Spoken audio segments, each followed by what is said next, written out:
Hey there, CEOs. Welcome back to another episode of Promote Yourself to CEO. And today I'm so thrilled that my friend and client, Ashley Jablow, is joining us today.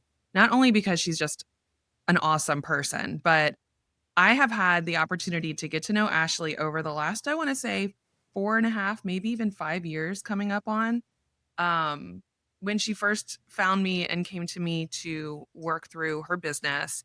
And there is nothing more gratifying for me as someone who's supporting small businesses to really see someone who had something I knew was so incredible and magical and special finally embrace that and do the thing I told them was so amazing. And it's going to take time and they have to go through their own process and journey. But it has been so amazing to see like everything in your journey over the last, several years kind of come around full circle. And that's what I wanted to bring you on today was to talk about everything that has happened in your business, this journey you have been on, and to get started, why don't you just let us know a little bit about how did you come to entrepreneurship? Because your background, you never really thought this was the direction. Tell us a little bit, Ashley, about the start of your business. Oh, it's so true, Rachel. I never expected to run my own business, let alone love it as much as I do. I grew up in a family of entrepreneurs, really. My mom has had a retail business for 45 years now. And Yeah. before that, it was my grandmother's antique store. So I come from a long line of women entrepreneurs, and yet almost nothing about being an entrepreneur sounded exciting to me when I was young and early on in my career. I've worked across a whole bunch of industries and sectors, from the nonprofit sector to open innovation, crowdsourcing, corporate consulting, government consulting. But it wasn't until I got laid off a number of years ago and really had that rug pulled out from under me that I Yeah. even started considering, like, could I freelance? Would people pay me money to actually do work for them? So my journey into entrepreneurship has been sort of slow going, but now that I've created this career and this role for myself, I'm not sure that I'm really employable. Like, I think I'm committed now. Absolutely. Well, and I remember when we first met, you shared how you started the Wayfinders Collective after being laid off, and that being laid off was such an actual gift for you. And I think you're not alone. I think there's a lot of belief out there that you start a business because you've always dreamed of entrepreneurship or you have this big passion you want to turn into your business. And I just don't find that to be true for so many folks. I find for a lot of women entrepreneurs, especially, there's usually some catalyst to where maybe they're laid off, maybe there was a restructuring, maybe they've had a personal change in their life and they just have to figure out a new way forward. So it's kind of like you accidentally became an entrepreneur, maybe without really having that big initial vision for it. But now you have been working for yourself since what, 2018? 2017, actually. Yeah. 2017. Yeah. That's a long time, especially considering most small businesses, throw in the towel in under 2 or 3 years. So you launched with Wayfinders Collective. Tell us a little bit about what Wayfinders Collective started as, and then a little bit about, jump fast forward timeline. What is happening now? Yeah. Well, it's funny because although I never expected to be an entrepreneur, never expected to be my own boss, I have always gotten excited about, like, founder stories. Like, I remember even very early on listening to, like, how I built this and thinking, like, "Ooh, that sounds so exciting." It didn't mean I wanted to do it, but I thought it was exciting. And so when I first kind of realized, like, it took a couple of years of freelancing. I sort of joke my body started a business, and then it took a couple years for my brain to switch on and say, like, "Oh, I've started a business. What am I doing with all of this?" That was probably about the time that we first met. But originally, my intention for Wayfinders Collective was to be, very much as it sounds, a community of people finding their way through work and life doing it together in one of the most perhaps universal human experiences, which is asking and answering the question of who do I want to be when I grow up?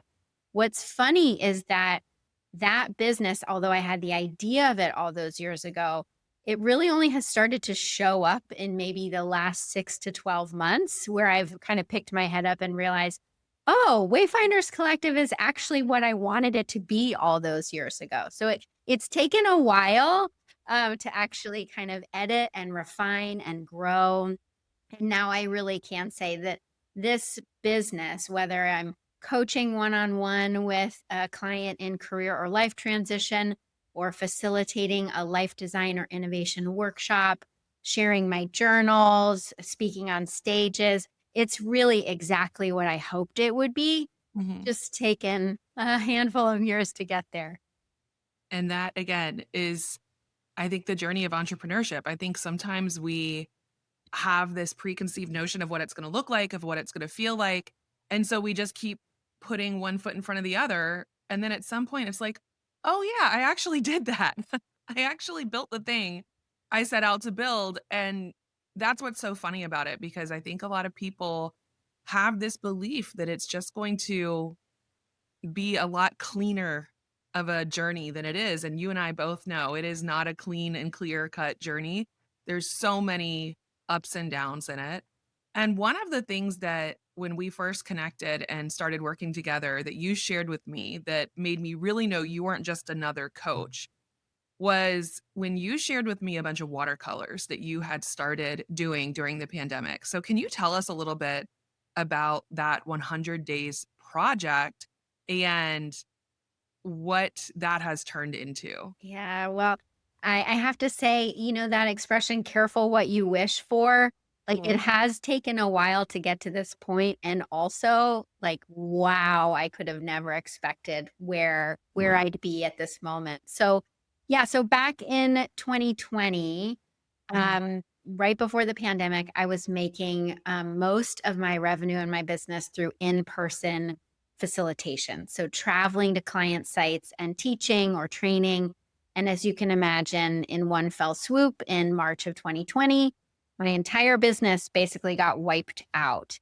And as we all had our worlds turned upside down, nothing really made sense anymore, except for me to pick up my watercolor brushes. And it's funny because I never would have thought of myself as an artist. It's still Mhm. an identity that I'm practicing, like putting on. Um, and at the same time, I just knew I wanted to make something. And I had found out about a project on Instagram called the 100 Day Project, where people commit to making 100 pieces of art of any kind for 100 days in a row. And I guess, what else am I doing? So I thought I would give it a try. I started this project, 100 Days of Designing My Life, which is a Mhm. series of 3x5 watercolor postcards that showcase different innovation and life design frameworks, visuals, quotes, just kind of images that I'd even been playing around with in my head and in my coaching practice. And so I started to make them. I think I got through day 66 before life just kind of got in the way. And in the end, it took me about 2 years to finish all 100 watercolors. And then, of course, as you know, the big question after that was, what am I going to do with this stuff? Well, and this is the question I had when we first met. I can remember you coming to my office and we were talking about how you were going to enroll clients into the program you were creating. You were creating like a group coaching program. And I, of course, had gone through all of your online content, all of your Instagram. And I was like, okay, what are you doing with all these watercolors? And you were like, I don't know. And I was just thinking to myself, these are 100 pieces of content that are so unique and different because there's a million coaches out there, right? There's a million coaches promising to help you figure out your life. But there's not a lot of people who are able to make these kind of very high level concepts feel a little bit more concrete, like you understand them because there's a visual element to it. And that's something you're really gifted at because of your facilitation background and all of these other skill sets that you draw from. I mean, y'all, this woman does not go anywhere without a flip chart, post-it notes, some markers. Like, she loves herself by 2 by 2. She's going to visually explain these concepts in a way that really makes them land, and I thought that was so powerful because, 1, that's a skill I don't have. So I knew I was like, I'm good at a lot of things, but figuring out stuff like that, I don't know how to do that. But I also know in this whole world of coaching, right? It's so easy to blend in. And at the time, you were kind of resisting doing something a little different because, well, no one else was using these kind of artistic renderings of concepts as a way to grow and connect their audience. So I just remember sitting there with you being like, this is 100 pieces of content. This is something you can use. This is an asset. And you were a little resistant at first. I wasn't just resistant, I remember bursting into tears, Rach. I Yeah, I remember, I know. mean, I have to say being part of the CEO collective, going to the retreats, the online calls and even the in-person masterminds, they were so instrumental. Your community and your of course your mentorship, the mentorship of other coaches in the program, it was just so instrumental in helping me first see that I had something uniquely valuable and to really like practice believing it and almost metabolizing that. And then also just really supporting me as I went through like multiple years of sitting with the question of like, what might this become? So Mhm. I have so much gratitude to you and to the community because yeah, I'll never forget being in your office and you saying like, Ashley, you realize you have if you post 2 watercolors a week, you have a year's worth of social media content and just completely losing it. Yeah. Total tears. Like I knew you were right and I was freaked out and it was all the things. Right? Well, it brings up so much of, like, our insecurities and not enoughness, and especially because as humans, we want to belong and we want to fit in, but as business owners, if you fit in too much, then no one sees you, no one notice you. So you really have to be willing to embrace the risk and put yourself out there, put your stuff out there, especially challenging when it's, you don't have other examples of other people doing it that way. So I knew we could get you over that, but it did take a while for it to happen. And fast forward several years, you finished the whole series of 100. Yes. Yes. And then what happened that inspired you to turn those into what became 4 journals? Tell me about that whole process and when that came together. Yeah. I think there is often, whether you own your own business or you're moving through any kind of life change or setting goals, there's such a desire to get clarity immediately, Yeah. like yesterday. And I think for me, one of the biggest lessons I've taken away from creating these journals is that almost if you could personify clarity, like as a being, you have Mhm. to wait for clarity to come to you. And there are certain things you can do that invites clarity to move more speedily, right? Yeah. But clarity will arrive if you create the conditions for it to come. So I spent multiple years. Like if I finished the watercolors in 2022, it wasn't until 2024 that I definitively said, okay, I know what I'm doing. And that is to create a set of 4 guided reflection journals, each one based on the 4 steps of life design. It took me a long time. I thought about planners, I thought about card decks and calendars and mugs and like the whole thing. Yeah. And then I was sitting in a wine bar of all places in New York City with my mom and one of our friends. And just in conversation, we start talking and it just comes out like, wait a minute, we could. And when I say we, I mean, I really was like, I need everyone here, right? We could create these 4 journals. And I literally walked out of that wine bar and I know the date because it was the day after my birthday, February 24th, 2024. And, I said, "I'm writing Which these happens journals." to be my I birthday, know, so which I it was a love it. good day. As soon as I said that, "On your birthday, Rachel," I walked out of that wine bar and I said, "I'm making these into journals." Yeah. Yeah, and that's when the adventure really began. Well, and it was so great because, yeah, there's a million things you can do, and this is where there's so many ideas and there's so many ways we can take our intellectual property, because that's really what it comes down to. Like, these are your ideas, your concepts, yours are just visual, right? But there's a million ways you can deploy those, right? And it's so hard to figure out exactly what the right format's going to be, exactly how you want to deliver it, how you want people to use it. So what led you to the journals versus like a card deck or anything else? What happened there that made you think, "Okay, journals is the best option?" I think it really had to do probably with, again, being back in your office and you saying, "Ashley, there's content here." Looking back over it, I had been writing Instagram and LinkedIn posts about each of these watercolors. So I knew I already had some content. Yeah. And so I figured I'm going to start with what I have.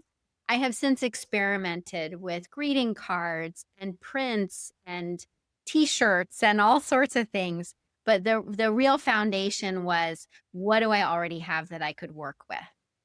Yes, exactly, and I have to say when you landed on journals, it made so much sense, especially because you have this background in facilitation, so I knew you wanted people not just to have it as, like, an inspirational little, watercolor, but really something they could use and process what they're thinking and start to put those ideas into action. So when you decided to do a journal, tell us a little bit about what that looked like, the process of actually developing it, putting it together, all of those pieces of the puzzle. So it's really interesting because of course I really wanted the journals to work, right? In quotes. Like I really wanted this to be a success. But I think I also felt like my 100-day project needs to be wrapped up. It needed Mhm. some kind of final finish to it. And I don't know if that's everything that made it possible for me to kind of hold this project a bit more lightly, but having created programs, having invested a lot of money and time and attention into making something look perfect and then launching it and realizing it was totally a flop. I've done that before. We No mat- all have, no matter how right? many times Rachel and others have said, "Ashley, you don't need to do it that way." Um, but I think I knew that this project was personally important to me, and I also knew that I needed to break it down into bite-sized pieces so that I could actually finish it. I had this sense, having done this, having been in business and long enough and knowing myself well enough, that if I said I was going to do this and I just stayed behind my computer and worked on it quietly, that it would never actually get done. And so truly in like just one bold stroke of like, I'm going to sit down with my morning coffee and LinkedIn. I decided to shortly after deciding on the journals, I decided to share that I was going to make them. Before I had even written a single word in a Google Doc, I told people, this is what I'm doing. And I tagged everybody I could think of, like, "Hey," and boy, what an amazing forcing function that was, right? Because once I let people know I was doing this, people started getting excited. They started asking about pre-orders. So I actually ended up taking pre-orders before I'd even written a word. And so that was definitely like, "Oh, shoot, I've gotta do this now. People are paying me money for this." And it was interesting because originally I Yeah. thought I'm gonna get pre-orders and then I'm going to write all 4. But again, I realized knowing myself and knowing my process, I needed more mile markers. So what ended up happening was I told people about volume 1, I took pre-orders for volume 1, and then I wrote volume 1. And then I did the same thing over and over again for volumes 2, 3, and 4. So it was actually a very sort of rinse and repeat process over the course of a summer. I wrote all 4 journals in 7 months. And what started out as an idea in a wine bar in February became 4 books in my hands by October. It was so amazing to see how quickly it came together, but I think this is the power of building in public, and I think what you just described, I mean, this is something that in the startup world, they're talking about building in public all the time, and this is something the rest of the entrepreneurial world can really embrace, especially women in entrepreneurship. I think we tend to get hung up on things have to be perfect, I have to do everything exactly this way, I have to come out the gate making it look a certain way or, have it executed a certain way. And you were willing to be like, okay, guys, here's what I want to do. You tagged everyone you knew. So, one, you had that validation very quickly. People were like, oh, this is it. They all knew you, they all knew your work, they knew your abilities as a coach and a facilitator. They had seen so many of these watercolors. So people were excited out the gate, especially when I remember when you put that pre-order page up, and then you have this one picture of, like, your first batch of 50 pre-orders once you actually had them in your hands, and I was just so excited for you because it's, like, very rare that you launch something and actually have 50 people who are saying, "Yes, I'm buying it from you right away." Yeah. That was It huge. was thrilling. It was thrilling. And I think, also just such an interesting validation because to your point about, I'm a coach, there are a lot of coaches. How do we differentiate ourselves? Yeah. I think there's also the question of like, what signals is the market sending me? And I love coaching and I love selling coaching. And consistently, what people reach out to me about and respond to is my art. And so it was really interesting Amazing. to lean into that and say, like, what would it look like if I experimented with this? And you're right, it created so much traction and so much momentum. And for me, so much confidence that, like, not only can I do this, but I am doing this.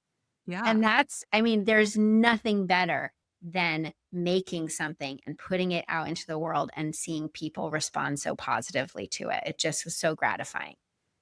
How did it feel to put it out into the world and see all that feedback instantly? I mean, it was scary. It was, Yeah. it makes me smile. Like I think honestly, I look back on last because it was last summer. It was just a year ago that I finished Yeah. the journals, and, I think I was like a woman possessed, sort of. But it was like once the clouds parted and I decided I was doing this, I did it. And Yeah. it was only later, like looking back, months later, looking at that post on LinkedIn where I tagged 200 people. I'm writing journals, and I was like, how did I get the guts to do that? Or like hiring a designer to lay out the books and then putting them up online to print. How did I ever figure out what an ISBN number is? Right. But I just took it one step at a time. And I was, yes, absolutely scared, but also very purposeful and knew that this needed to come out into the world. It's so true that there's a co-creation process here, and I think, again, this is another thing I want more women entrepreneurs to embrace. I think because so many of us have this ingrained, like, perfectionism, we really hesitate to build in public. We really hesitate to go through these initial steps to get validation and to see how people feel and co-create with our communities. Tell me about how you launched the first one and started getting feedback. How did that inform finishing the series? Oh, it was like the motor went on overdrive. When I Yeah. started hearing from people, I remember even before I'd written the second volume, I had people who'd bought the first one saying, "Do you have a digital copy of the second one I can use? Like, I don't even need to wait for printed. Do you just have it?" And I was like, I'm sitting at my desk on a Saturday afternoon writing it as we speak, right? So Yeah. it just, truly, it has changed the way I think about launching. It's Mhm. changed the way I think about sharing my work. It really has solidified for me that people want to support us. And they get so excited seeing other people be brave and going after their goals and their dreams. And so, as scary as it seems, the payoff is so worth it because you not only receive all of that support from your community, but you show other people that it's possible. What has happened as you've shown other people what's possible? Have you heard any interesting stories or tidbits from folks who have leveraged using your journals into creating the life that they really want? Oh, it's just been so incredible to get feedback about people using it, both for deepening their sense of self and their just understanding of who they are, all the way to making really new and concrete life changes.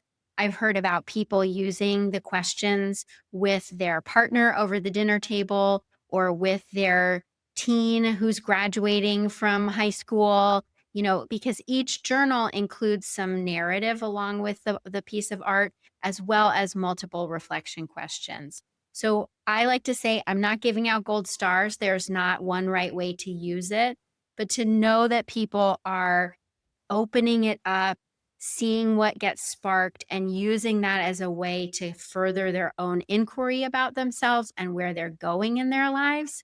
It's just, oh my gosh, I wish I had done this years ago because it's so wonderful to see it out in the world Yeah. and impacting people's lives. Well, and as you said, you just had the 1 year anniversary of all the journals being out into the world, and you threw a really lovely party to celebrate it, which I was so excited to attend. It was awesome because there were so many other members of the CEO collective there, which I kind of knew some would be there, those who live in the Richmond area, but then some who weren't from, in town and had driven in for the event.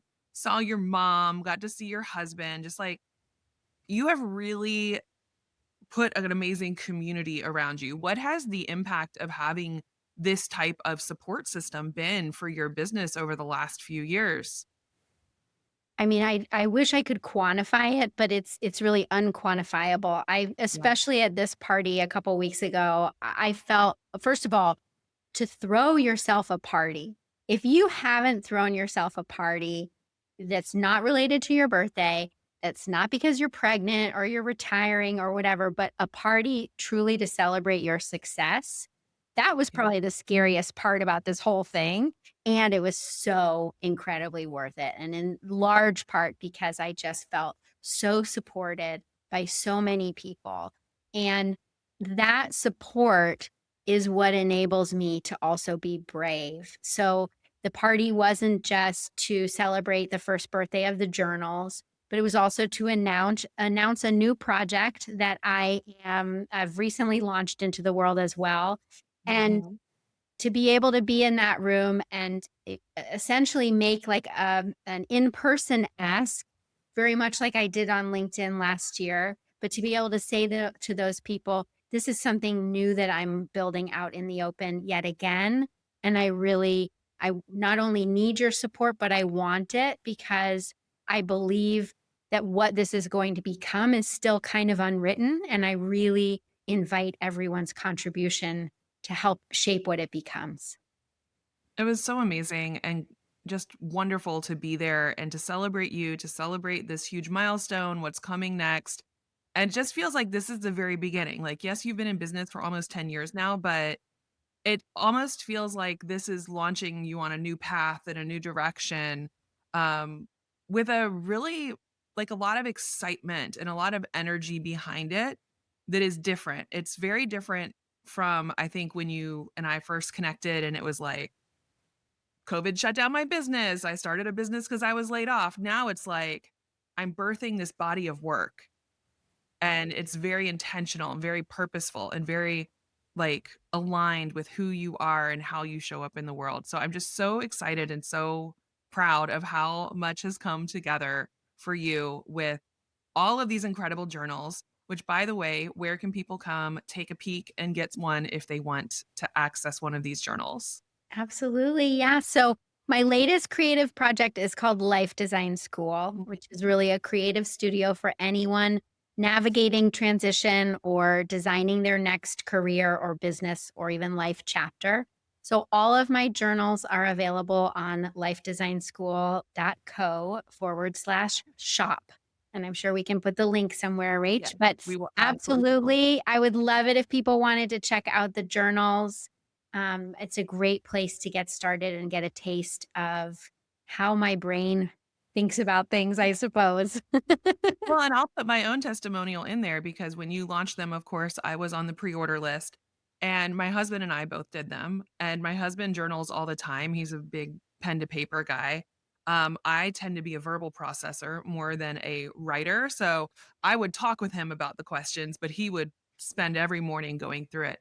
He has now done all 4 journals and is so obsessed. He wrote you the loveliest note letting you know how much he absolutely loved these journals, but they inspired him to start trying some things that he hadn't tried or thought of trying before.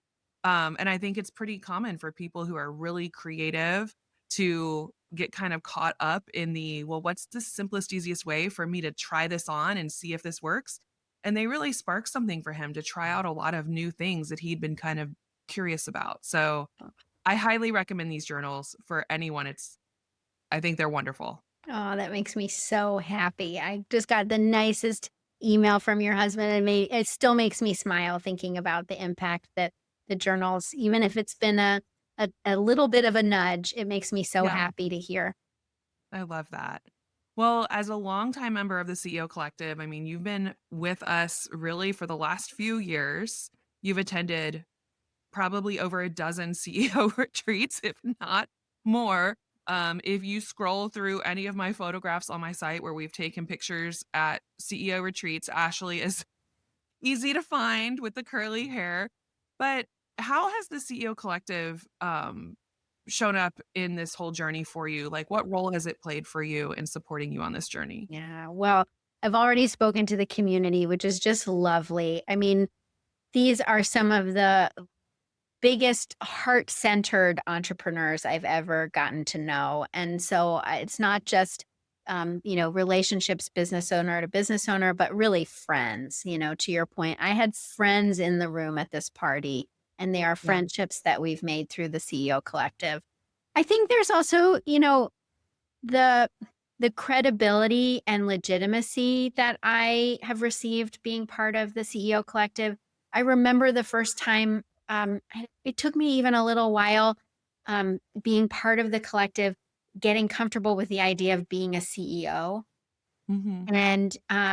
And even just, like, trying that on, like, "Am I really does it count?"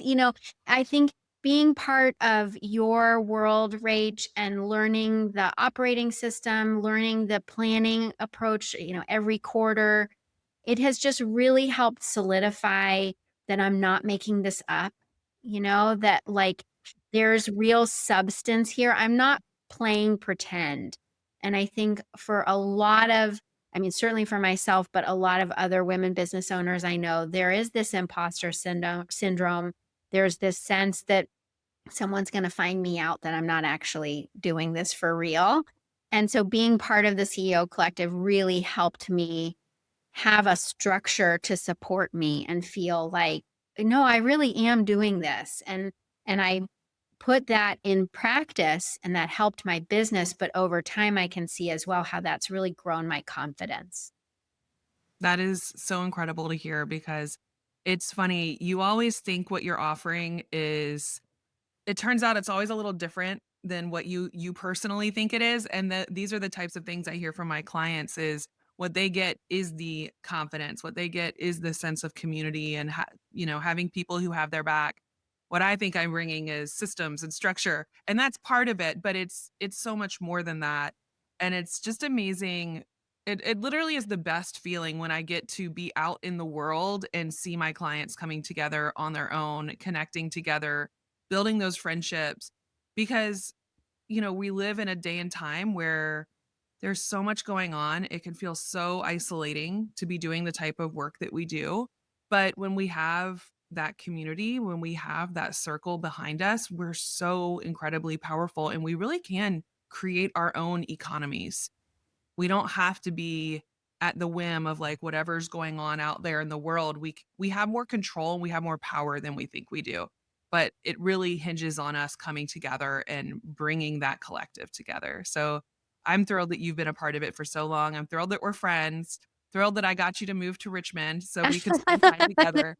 Um, that's another story for another day, but I love that you are in the collective and in my world now. So thank you so much for jumping on today and sharing your story. Are there any final thoughts that you want to share with any entrepreneur, CEO who is kind of on that precipice of they know they have something bubbling up, but maybe they're a little nervous or scared or you know, not 100% if they're ready to jump into putting their work out there. What would you share is like your biggest lesson from this journey? The first thing that comes to mind is do it messy. Yeah. It's hard, it's uncomfortable, but really the only person who expects perfection from you is you.